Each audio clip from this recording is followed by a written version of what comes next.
All right, man, peace. So, brothers, I've been meaning to make a video on this segment from the show Speak for Yourself, captained by Mr. Jason Whitlock, for quite a while now. The topic is pertaining to whether or not rap music has had a negative impact on quote-unquote black culture. And of course, I say quote-unquote because, as many of you brothers who've been on my channel for a while know, I'm of the viewpoint that there is no such thing as black culture because there's no such thing as black. And I'm sure that a lot of people who are new to the channel or who've never heard me address this topic before will be quizzical, because I tend to attract a lot of so-called pro-blacks to my channel. And that's why I state that there are many layers of programming over the so-called black community that we have to address one at a time, because you'd be surprised. It's almost like somebody doing a detox or a cleanse. You have no idea how filthy your body is until you start to detoxify it. And then you'll find that all form of toxins and poisons have been floating around in your bloodstream and your bowels that you were just living with, and you had no idea that they were there. That's what's going on with the so-called black community when it comes to the levels of programming. We've been configured to venerate the divine feminine. We've been configured to be validated by other races. We've been configured to associate a color with a race, thereby cutting us off from any understanding of what we were before so-called slavery. Not even grasping that because of that, we've created a correlation within our minds that always associates quote-unquote blackness with slavery and quote-unquote whiteness with mastery.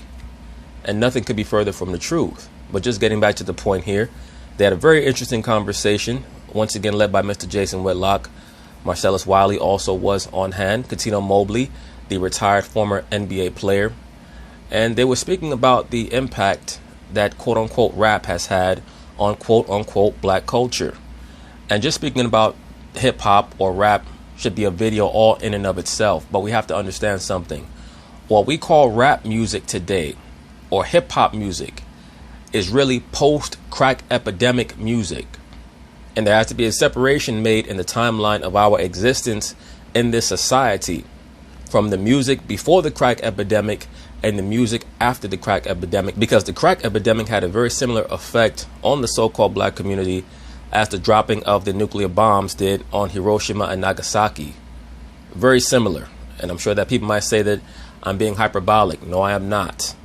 It completely re-engineered the order that existed within the so-called black community on a hierarchy level. So before the crack epidemic, even though of course you had fatherless homes that existed before that, for the most part it was a patriarchy. After the crack epidemic that lasted from the late 1970s all the way through, you could say, the late 1990s, not only did the black community become a staunch black matriarchy, we were configured to worship the woman from a divine perspective. We now started to venerate the quote-unquote divine feminine. And that's an issue that has trickled all the way down to today, because the so-called black man has become so fond of putting his mother and his grandmother and his girl and even his daughter on a pedestal that it stops him from accepting the ruling class mentality that it's going to take for him to be accepted by all of these various demographics, including the so-called black woman, who knows subconsciously that even though her veneration feeds into her ego, she understands on a subconscious level that it's not healthy for her. So that takes us back to rap music. And Whitlock is going to address some of the components of rap music that he finds to be toxic, and they are to a degree. But it's a manifestation, it's an offshoot of that environment. It's not an excuse, it's just an explanation. So anyway, they're going to talk about it, and I'm going to chime in. All right, man. So Whitlock, I saw your tweets about rap music over the weekend, and you seem to believe that rap has had a negative influence on the black culture, and I want you to explain why. I just think that rap music, commercial rap, the stuff that's mostly popular, it's just lyrical pornography. I agree with that to a degree. But when we address things like that, I think that it would also behoove many of the more prominent members of the media, especially so-called black members of the media, when they make statements similar to what Jason Whitlock has just made, that modern day commercial rap is just pornography, meaning it's one of the lowest aspects, or it's meant to appeal to our lowest nature. For him to deduce that, and it's an accurate deduction for the most part, when you have the power to speak to many of the record executives or music executives to ask them, why is it that they're trying to propagate certain motifs in music that's aimed at black people? Why is that? Why do you have artists who state that they spoke to certain Caucasian record executives or Caucasian Jewish music executives, and they had their image totally contorted so that they could fit into a certain archetype that was going to be used to seduce the masses, starting with so-called black people and then trickling down to others? Why is that? When you have that ability to confront music executives, you should do that, because witchcraft starts all the way from the mountaintop and it trickles down to the people. That's why I did that video on Rihanna. I believe it was one of the Fire and Ice videos, where in the video there was a skit that she did on Saturday Night Live in which she stated that we are fire and ice taking over the whole world. From the mountaintops, she was speaking about or singing about, talking about what these witches are doing, these Saturnians are doing to pervert the mindset of regular people, of the masses. That's how people are being seduced into Luciferianism, is through the music. Music is enchantment. And being enchantment, it can be used to foster and reinforce certain themes in the minds of the listener, either for good or for evil, depending on the intent of the singer. All top level singers are witches, all of them. You cannot attain to a level of fame on a high level in the music industry without being a witch. Meaning what? You venerate Pan, you venerate the mother goddess, and you venerate the divine child, Heru, or Attis, or whatever you want to call him, Tammuz. All of them on a high level, that is what they're into. And a lot of times they'll try to mask it by becoming Buddhists. But Buddhism, when traced back to the furthest reaches of antiquity, is basically just a watering down of the Kemetic Babylonian mystery school system. Buddha is just Ptah. When you look up Buddha on Wikipedia or some other source, they'll tell you about a person who lived in the 6th century BC, so on and so forth. That is not where Buddhism comes from. Buddhism is, of course, an offshoot of Hinduism, and Hinduism, to be quite honest with you, is one of the more blatant derivations of the Kemetic Babylonian mystery school system, as all major religions are. But just getting back to the point, all of these top singers and entertainers are venerators of the mother goddess, the horned god, and the divine child. And that includes the hip-hop artists. Going back from the inception of hip-hop in the late 1970s, they were all high-level Masons. And that's why you'll notice that when hip-hop first started to become popular in the late 1980s with groups like NWA or Run DMC, they always wore all black because they were Saturnians. If you ever watch the video with Run DMC and Aerosmith, Walk This Way, you'll see that they were on the chessboard. And then Aerosmith broke through the wall because they were trying to help you understand that Aerosmith, which was a quote-unquote rock and roll group, they were straight up Luciferians. They were trying to show you that there was no difference between the top-level hip-hop artists and the top-level rock and roll artists. They all venerated Pan. All of them. NWA as well. Big-time Saturnians. And you could tell by some of the names. Many of the most popular rappers. Ice Cube. What is that talking about? That's talking about Saturn. Ice-T. That's talking about Tammuz. Ice-T is supposed to be some thug and some gang member. And every film that he's in, he plays a member of law enforcement. Why is that? I mean, you could put two and two together after a while. You can tell who some of the plants are in the hip-hop world because they allow them to stay relevant despite the fact that they're not moving units from a music perspective. They'll just throw them into the movie industry. That's what we saw with Ice Cube. And they'll always help him to stay afloat. Snoop Dogg, T.I., Common, those people, they're all pansexuals. They're all Luciferians. But just getting back to the point, hip-hop is an offshoot of the crack epidemic. So that time period was one of the most toxic in the history of the United States, especially for the so-called black community. That was the time period where they fractured the family structure and where they ratcheted up the prison industrial complex. Because in the aftermath of the civil rights movement, the black patriarchy was basically destroyed, because now you were telling the so-called black man to no longer open up businesses and spend money in your own community. Now you're saying it's better if you go work alongside the Caucasian man in corporate America and give him your resume and hope that he gives you a job. So now you have to go to the same entity, the same people who have been oppressing you for a job. They don't give you a job. Now your woman has to look to some other channel to provide for herself and her child. That leads to disrespect in the household. Then in the late 1970s, you have the black female feminist movement led by Michelle Wallace, at least in the forefront. In the background, you had Gloria Steinem, the CIA operative. Gloria Steinem and Michelle Wallace, they combined to write a book basically to tear down the so-called black man. I believe it was called The Myth of the Black Superman. That came about in the late 1970s. And then at that same time, you had the introduction of crack as well as HIV, which destroyed the so-called black community all throughout the 1980s. So of course, the music that would manifest itself in that time period is going to be just as poisonous as the environment. And then when you combine that with the understanding that most of these dudes were witches and some of them were agents, of course, it's not going to have a good effect. Just listen to what it's called. It's called hip hop. In other words, follow the white rabbit. Again, if anybody knows me, I'm not anti-porn. I just don't think it should be. You know what? That's a bit too much information. The basis of a culture. Larry Flint, Hugh Hefner, pornographers. That no one's called. That's not white culture. That's pornography. I would agree with that, sir. And I've had this conversation with many so-called black people in the last 15 to 20 years who tried to state that hip-hop is a culture. Hip-hop is not a culture. All it is a music. But once again, for people to call it a culture, that's really just a way for them to confess that our people don't have a real culture. Especially in the aftermath of the crack epidemic, our people were left at ground zero. And we've had many, many manifestations of our brilliance, whether it's jazz or rock and roll or whatever, country music. These are all forms of music or genres of music that were created by so-called black people. We've never called these things a culture. It's only hip-hop that we've called a culture. And that's how you know that hip-hop is being masterminded in the background by the same entity that created the counterculture movement of the 1960s. That being the deep state Nazi implants that were strategically planted within the American infrastructure to see how certain strategies would impact society at large.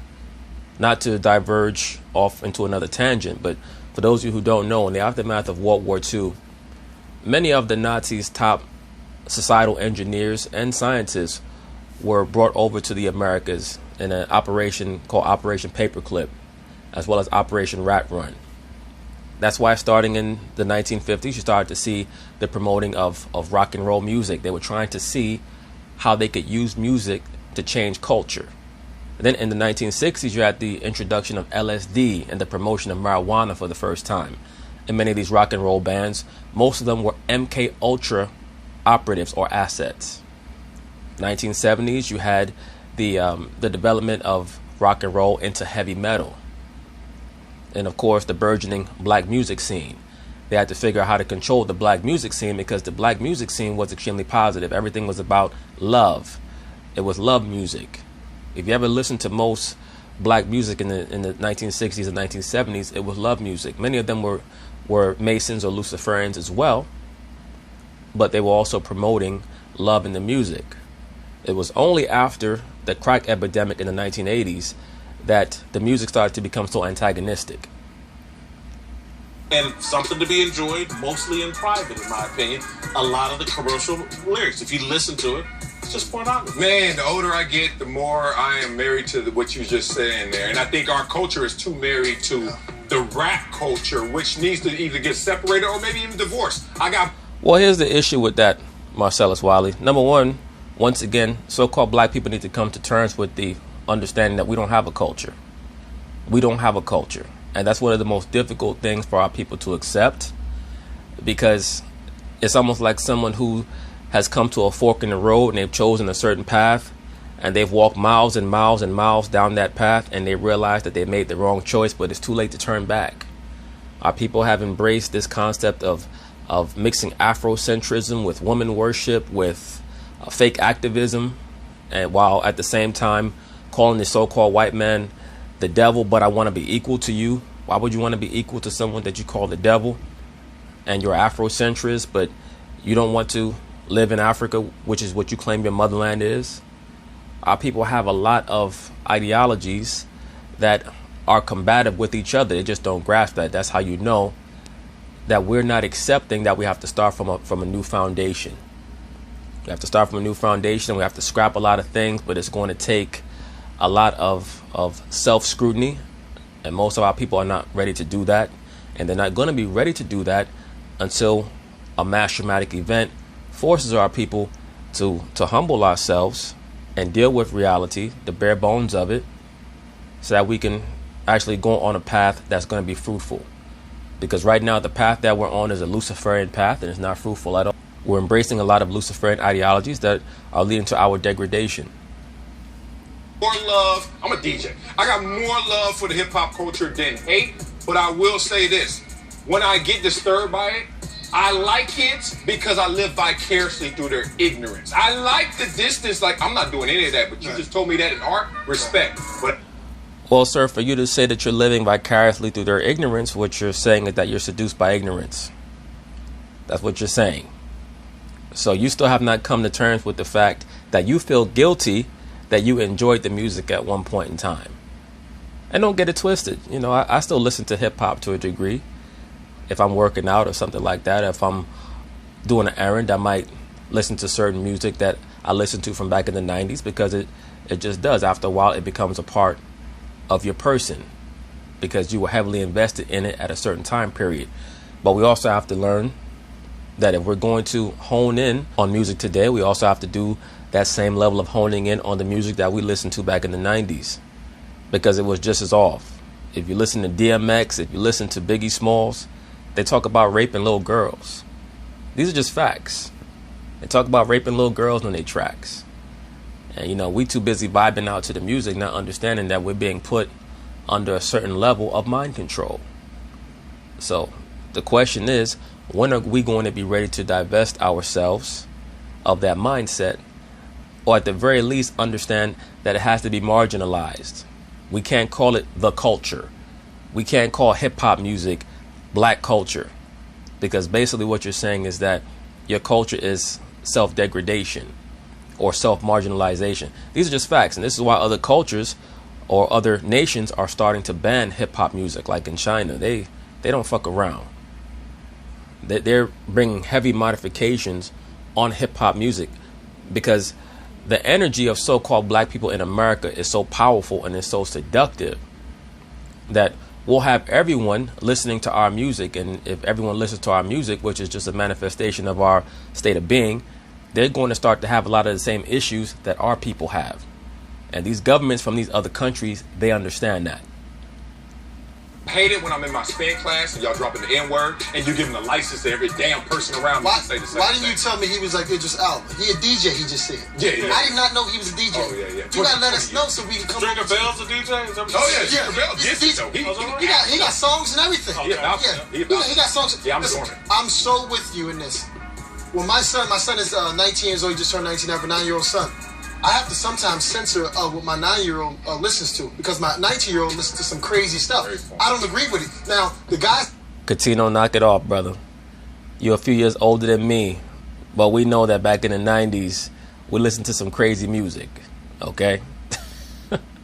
We listened to the glorification of murder, of thievery, of drug dealing. And it's not all our fault, nor is it all the fault of the artist per se, because once again, musical artists for the most part are pawns. That's why when I did that 3-part video or that 3-part feature on Kate Smith and the nonsense around or pertaining to getting her music banned or her version of God Bless America banned, most of these people, they're like monkeys. They get told what to sing about. It's very similar to an actor. They perform in a film that's not really them. They're given a script. They're told how to depict their character. In the same way, these musical artists, they get signed to certain labels. And the music executive says, okay, you have talent, but can you do this? Can you be a thug? Or they'll tell a female artist, can you sexy it up? You have on too many clothes. You're never going to sell that way. That's how they get them. They take these people who are very talented and who have a dream and who actually are in love with the art form of rhyming or singing, and they tell them, this is how it's going to be. You have to come through this portal, and you have to allow us to change who you are so that we can market you. And then the question is really going to become in the mind of the artist, what do you love more? Do you love the art more, or do you love the potential fame more. And that's how many of these people get compromised. Love now that speak some logic, right? Is J. Cole, is Drake, right? Jay-Z. And when growing up, it was us. It was, you know, N-word, Ice Cube. though. No, I understand that. But That's our culture. But all I'm saying is, it's a different. That's not our culture. But Thank you, Whitlock. I agree with you, sir. Once again, this question is very big because there had been an attempt to obfuscate the difference between quote-unquote black culture and quote-unquote hip-hop culture. And you see what Katino Mobley tried to do. He tried to glorify certain artists who are more, as we say, lyrical. He started to talk about Ice Cube. Listen to Ice Cube's music. No disrespect to that dude. But he mixes in verbiage about the so-called white man being the devil and things of that nature so that he can hide what most of his music is actually about. Most of his music is actually about the degradation of quote-unquote black people. That's really what most of his music has always been pertaining to, especially during his time period at NWA. So that's what we tend to do many times. We like to glorify the people from our era as opposed to scrutinizing them in the same way that we do these modern day so-called artists. They're all pretty much the same. But to Whitlock's point, once again, black culture is not hip-hop culture because neither one is a culture. And in the case of black culture, that doesn't even exist. There's no such thing as black. That's not a culture. That's not a race. That's not a history. That's why when people use terms like black culture, they're normally talking about post-slavery culture. J. Cole? No. No, he's smart. He's educated. I don't like the rap now. That's all I'm saying. I don't like the rap now. You know what's crazy? J. Cole, Kendrick Lamar, I love those guys. You just gave me something. My family knew the only way to motivate me was either to get me a cassette tape or take it away. That was my punishment. Right. My son has not heard a rap song yet because even the clean versions are dirty. Right. The suggestions are there. Even if they take out a curse word, they're still leaving in more than I want him to understand. He's 3 years old. It's just programming. It's unnecessary. There's a different way to do this. Right. I agree with you, sir. It is totally programming. Go back and listen to Suicidal Thoughts by Biggie Smalls. He's basically telling you that he's a Satanist, and that's how he got on.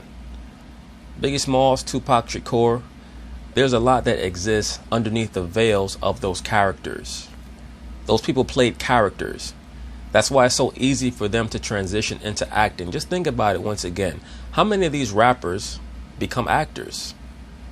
Reverend Run, he became an actor on TV, what they call reality TV shows. That's acting. That's an act. Ice-T, Ice Cube, LL Cool J, Will Smith, Tupac Shakur, DMX before he got cracked out. Ja Rule was trying it for a while. 50 Cent, Eminem, Ludacris in the Fast and Furious franchise. They all become actors. Why is that? Because their real life is an act. A lot of these people are not from where you think they're from. Oh, let me not forget Common as well. Right? Drake. All of these people are playing a role in their real life. That's why it's so easy for them to transition from being a quote-unquote rap star to an actor. Because the whole thing is an act. Let's hear from the baby boy over here. Listen, I disagree. Like, true, certain rap music has certain influences that can be negative. I'm not disagreeing with that. But at the end of the day, it goes down to how you're raised. So, for example, like, I've always listened to rap music my entire life. Same. But I'm not going to let a song dictate my action. So, if I listen to someone talking about exactly. So, that doesn't mean they should put it out there. Darnell, let me ask you this though. Yeah. Honestly, you got a hell of a mama. Yeah. She put you in the church. You got some family support. Don't sit here and tell me you don't know some guys who take rap far more seriously than you and are influenced by it. Absolutely. And those are called weak-minded people. And certain people might say, well, why should we worry about weak-minded people? You have to worry about them because when you have a ruling class mentality and you think like an administrator, you have to think according to the lowest common denominator in your society. Not what the strong people are going to do, but what the weak people are going to do. You have to make certain provisions that take them into account. Not the smart, sharp, astute people, but the dimwits. That's what we have to watch out for. We're going to do street stuff regardless of the music. Not necessarily. I understand what you're getting at. You know, you have people who are definitely easy to manipulate. But that music certainly has a resonance. And that's why when you listen to it, the way that music is constructed is to deliver a certain message on a superliminal level and another message on a subliminal level. If you pay attention to the chorus is constructed in a series of chants. That's what permeates into your subconscious more than anything else. The 3 verses are really just meant to reinforce the programming that has been utilized through the chorus. Listen to music, try to pump themselves up or whatever, but they was going to go that route anyway because they didn't have the guidance of a strong mother. And Well, brother, don't disrespect, but your statement is a part of the problem. The first thing that you stated is that those people were going to do what they were going to do anyway because they did not have the guidance of a strong mother. The first thing that you did was point out your mother as a guide. It's great if your mother is a quote-unquote wise woman or someone who points you in the right direction. But for the most part, the main issue in the so-called black community is that we venerate the feminine principle. We put the woman on a pedestal. And most of these children are programmed to not really listen to their mothers much past puberty. That's normally when the woman starts looking to the state or to the child's father to come in and provide correction, because she believes that she can do it all herself until the child hits puberty. And once the child starts to hit puberty and those hormones start to change and they begin to look at their mother less as an authoritarian and more just as a provider and a sponsor, they don't take what she says seriously, because I've stated this in previous videos. Due to the fact that the so-called black man no longer recognizes the Most High and his son as their head, the Most High has put the spirit on the woman to disrespect you. And in the same way that the woman now is inspired to disrespect you because you don't respect the Most High, the children do not respect the woman. So until we return to that order and start to show obeisance to the Most High and his son, there's going to be confusion everywhere. Because once you start to understand that the Most High and his son are your head, that's when you start to be able to distinguish between a wife material woman and a concubine material woman. Then we start making better decisions in who we're inseminating. And that's going to give us a better opportunity to change things that are going on in the so-called black community. Not by grabbing up signs and marching and blah, blah, blah. If you notice, most of those people who do that, they have no real solutions. And furthermore, if you pay really close attention, the way that the Caucasian super liberal has it structured, the leaders of all of these activist movements are always women. It's always a woman with the bullhorn. It's always a woman with the microphone, because they want the so-called black man to associate leadership with the black woman, because they know that the black woman is not a threat. They know that she's not a threat at all to topple their society. So whenever you hear a so-called black man say that the black woman is God, what he's really saying is that the so-called white man is his God, because the God of the black woman is this society. Do not let them fool you. I don't care how much they talk about race and all this other shit. Their God is this society, because most so-called races of color have the man as the head. Really, all of them have the man as the head, except for the so-called blacks of the captivity. And the so-called black woman of the captivity understands this essentially, that she can play this role of being pro-black and being pro-globalist and most of all being pro-feminist. And she could do this because the Caucasian who's in power is going to allow her to do that. He's going to give her that, that level of power, that level of influence in her own community. So we have to recalibrate our minds and understand what it means to be leaders.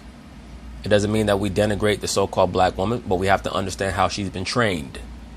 So once again, just getting back to the point, for this brother to say that, well, they were going to do that anyway because they didn't have a strong mother to guide them, that's not necessarily true.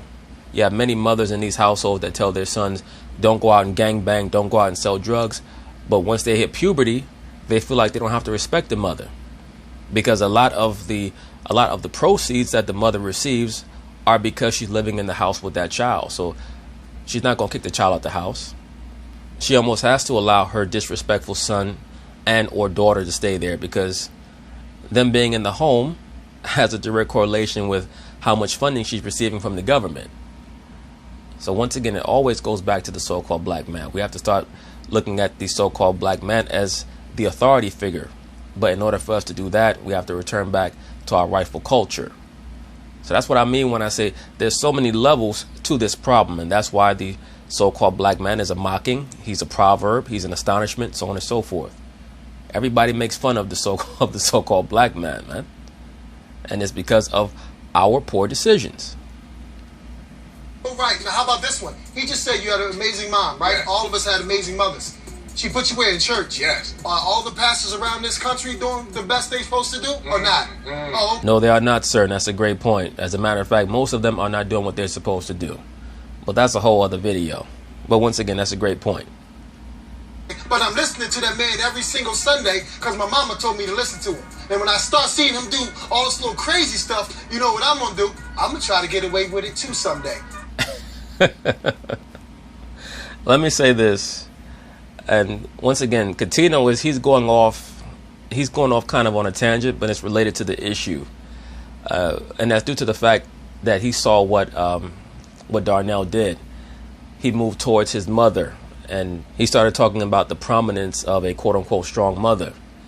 Remember, the mother, especially the mother and the grandmother, they try to bring the child through the church system because they believe that the church can be a replacement for the father. They turn to the quote-unquote pastor, and there's not much that the pastor can do because most of these pastors, first off, they're not really men of the Lord. They're not really men of the scriptures. Most of them don't even know the Bible. Most pastors have never even read the entire Bible, believe it or not. They're there to play a role. It's almost like the film Indiana Jones. If you've ever seen it, Indiana Jones and the Last Crusade, near the end of the film, he's trying to claim the Holy Grail. And there's a knight that's sitting there guarding the Holy Grail who's been there for 800 years. And he can only leave it if someone's going to be there to replace him. That's how most of these pastors are. There are a lot of young men who grow up watching these pastors, and they learn how to conduct themselves based on the gesticulations and the way that the pastor expresses himself as opposed to understanding what the Bible is actually saying. That's why many of these women end up doing what? Sleeping with the pastor.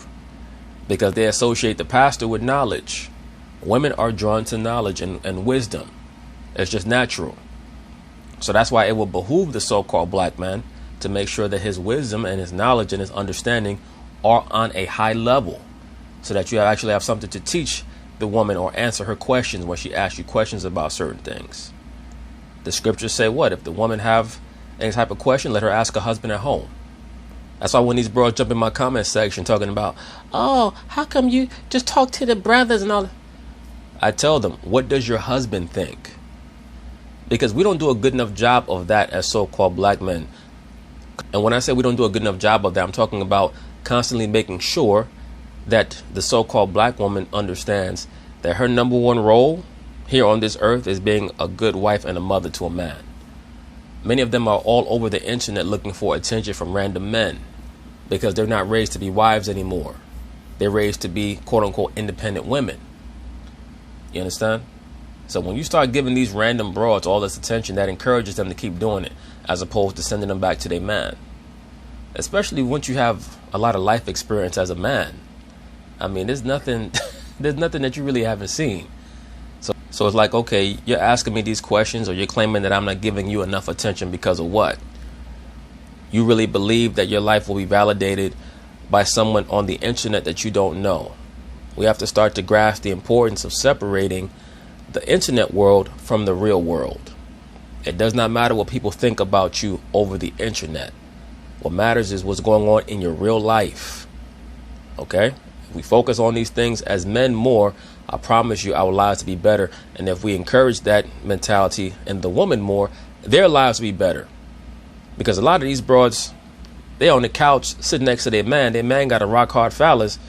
He wants some intercourse from his woman, and she too busy clickety-clacking on the internet with some random dude that she don't even know, arguing with some random guy on the internet. Meanwhile, her man is horny as hell. And then she gonna wonder why she get left 2 months from now. You're not paying enough attention to your man.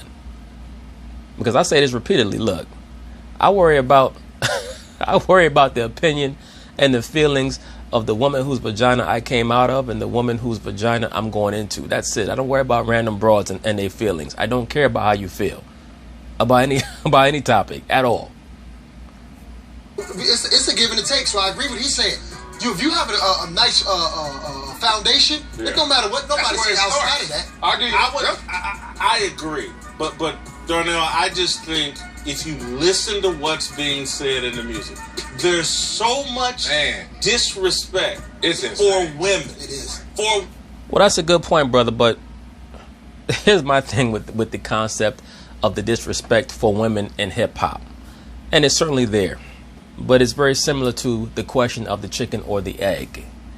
I'll say this about the statements that have been made pertaining to the so-called black woman and all women in a lot of music. Have women been objectified, quote unquote, in music? Yes, they have to a degree. But why is it that you see many men objectifying women in music or in music videos? It's because women like to be objectified. And that's something that a lot of people might not like or accept, but it's the truth. Women like to be sexual objects. That's why when summertime comes around, what do women do? The first thing that they do is start to dress as scantily clad as possible. I remember when the rapper Nelly had that video for Tip Drill. The women were complaining. They were alleging that Nelly had no respect for women, especially the scene where he swiped the credit card down the crack of the broad's ass. All of those women in the video were strippers. And they didn't care what Nelly did to them because that was part of their job. Many times you'll see dark-skinned black women claim, oh, well, you know, in these videos, they only have light-skinned women. Then if the rapper has dark-skinned women being sexually objectified, they'll say, oh, look at how they're sexually objectifying women.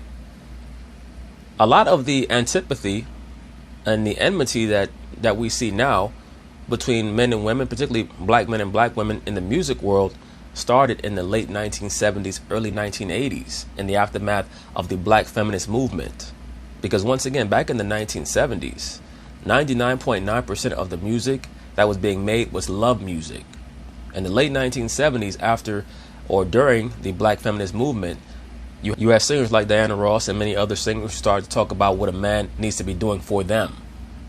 Remember Janet Jackson in the 1980s singing "What Have You Done For Me Lately"? Even Eddie Murphy, he mocked it in his classic comedy special Raw.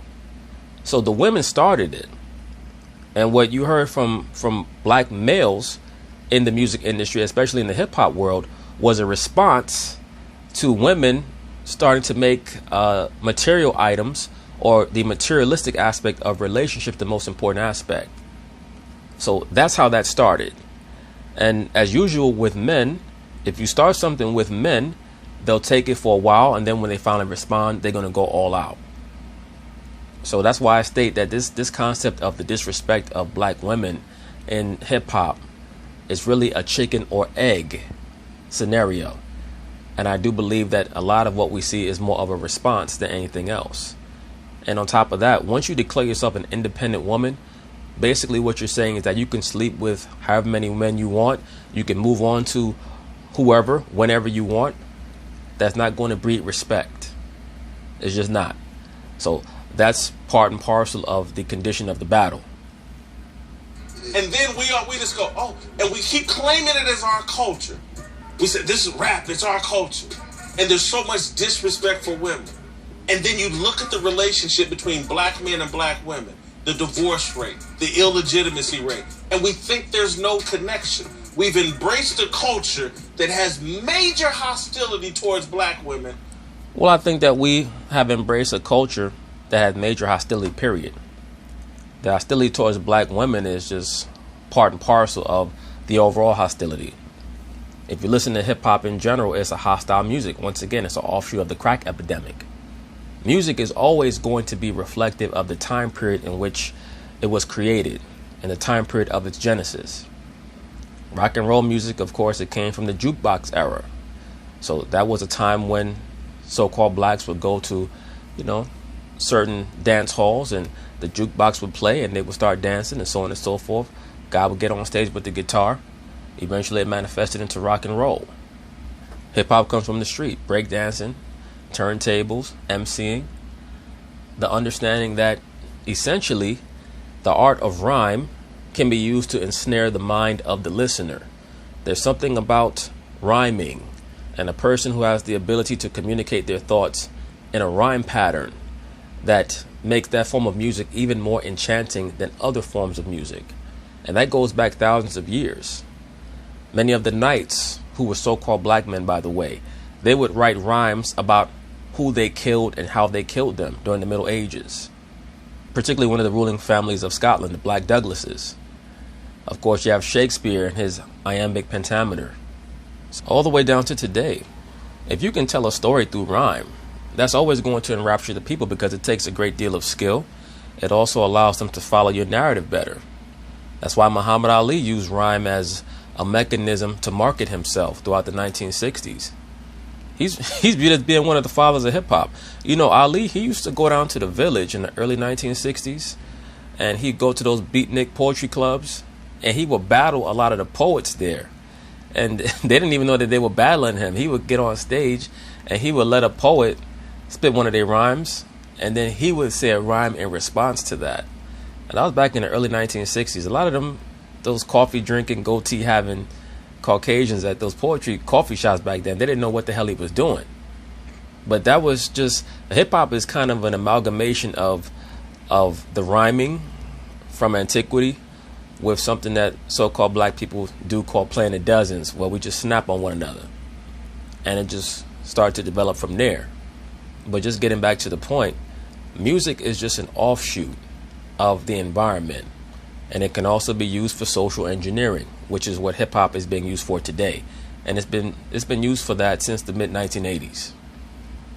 Then we wonder why we're hostile towards each other. And as To your point, is possession and pride. Oh, I took your girl. And I was like, dang, I remember that. But this is where I knew it flipped. The B word used to be taboo to women. Now, watch network TV. They call themselves B words. Well, once again, brother, I can't blame hip hop for that. One of the main reasons why it's so much easier for women to call one another bitches is because they're shameless. The scriptures tell us in Ecclesiasticus, the 26th chapter, that a shameless woman shall be counted as a dog. So when a woman calls herself a bitch and she calls other women bitches, it's because most modern day women are shameless. Look at how they dress. Look at how they conduct themselves. They have no shame. There was a time period where if a woman was raped by a man, and when I say a time period, I'm talking about during the Middle Ages and prior. If a woman was raped by a man, she would kill herself because of the shame. There was a way that a woman dressed and conducted herself to not dishonor herself or her husband, but particularly her husband. Today, that doesn't exist.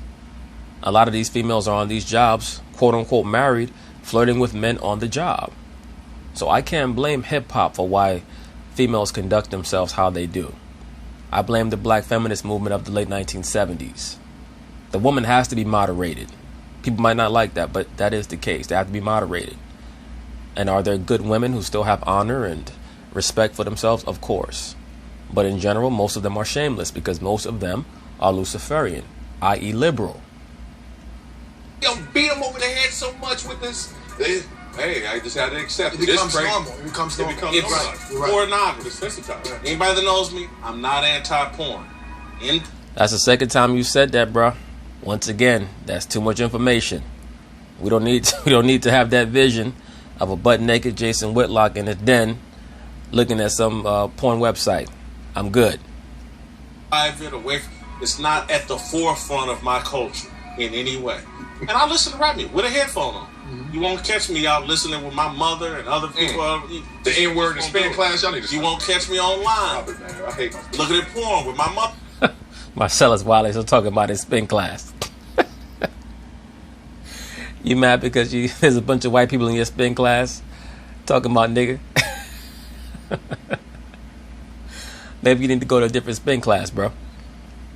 And it's, one last thing, it's not just rap music either. It's not just rap music either. That's a good conversation, That's a good point. But we're claiming it as our culture. That's what I got. All right, coming up.